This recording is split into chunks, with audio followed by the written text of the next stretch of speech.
Professor Young. I'm number 14, Judy. And for the report I would like to start, it covers from page 15 to 17 about today's problem, the cost of living crisis. And here's the outline. I will briefly go through the introduction of the inflationary pressure, and then talks about the food and the debt crisis here.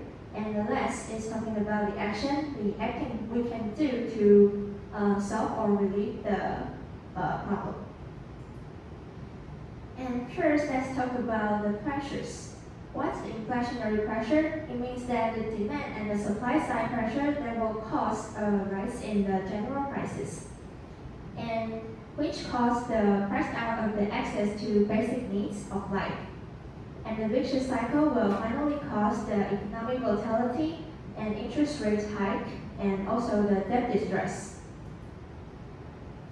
The inflationary pressure is dominated by the following four dimensions from food and energy, which are the necessary commodities of life, and the household debt and the renting inflation, and also the disasters like the extreme weather.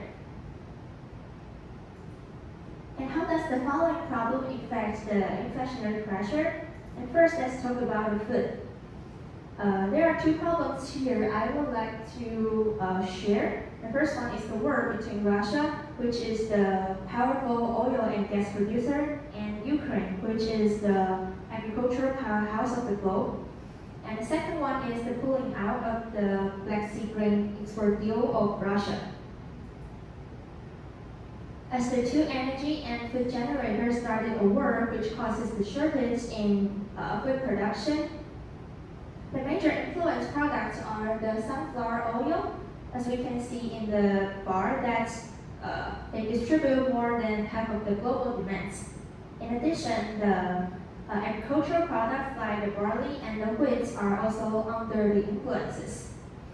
And what's worse is that millions of the planting machines are destroyed in Ukraine, and this would lead to the impact on food production, processing, and shortage. And the gradually influence is the customers ourselves. And the second factor would affect on the inflationary pressure, mainly based on the places where Russia invaded in Ukraine.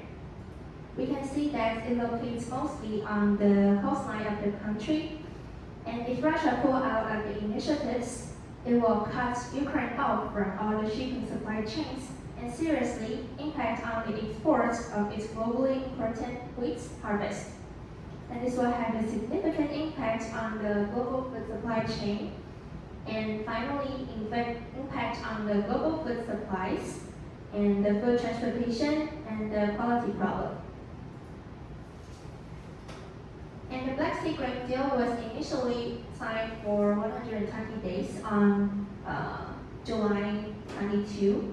However, Russia only agreed to an extension for 60 days, and on July 2027, Russia announced that it will pull out of the deal. And the surprise announcement had an immediate impact on the wheat prices, which increased 10%. According to International Monetary Fund, the global grain prices could rise by as much as about 15% if the Black Sea Initiative is not renewed. The commodity supply crisis will pose a catastrophic effect on the famine and the loss of life, and the two factors, the two problems, will then cause the widespread of the violent growth, and also the proportion of the involuntary migration rises. Then we are going to talk about the debt problem.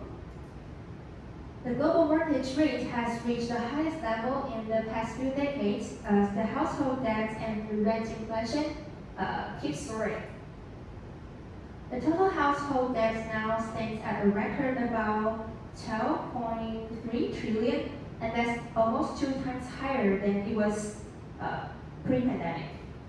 Economic factors like the housing prices and the income condition of a region also plays a significant role in the level of the household debt. While the household debt rising might bring some short-term boost because people need more debt to buy new homes and cars, however, if the economy grows slower than the debt, then the highly indebted households may need to cut back on the spending to repay their loans, and the financial crisis will increase. Then let's talk about the rate inflation story. This bar shows that the increasing number of Americans are renting as a lifestyle option. And what has happened is that when the pandemic started, people are forced to work from home, and finally people want a better environment or more personal spaces. So they choose to rent the houses at a different city or a different region. As time goes by, many people change where they live yet again, and the further causing is the mismatch of the supply and demand of the renting markets.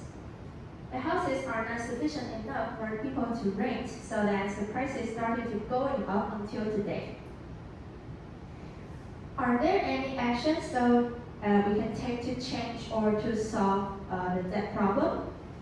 It is to tackle the debt vulnerability of the private and the public debt through adapting the careful monitor of the household debt and build a credible fiscal framework of the market, which could help guiding the process and balance the spending needs with the debt sustainability. With these efforts, we can relieve the inflationary pressure and create more physical space, allow new investment, and finally foster economic growth. And here are the references. Thanks for your patience.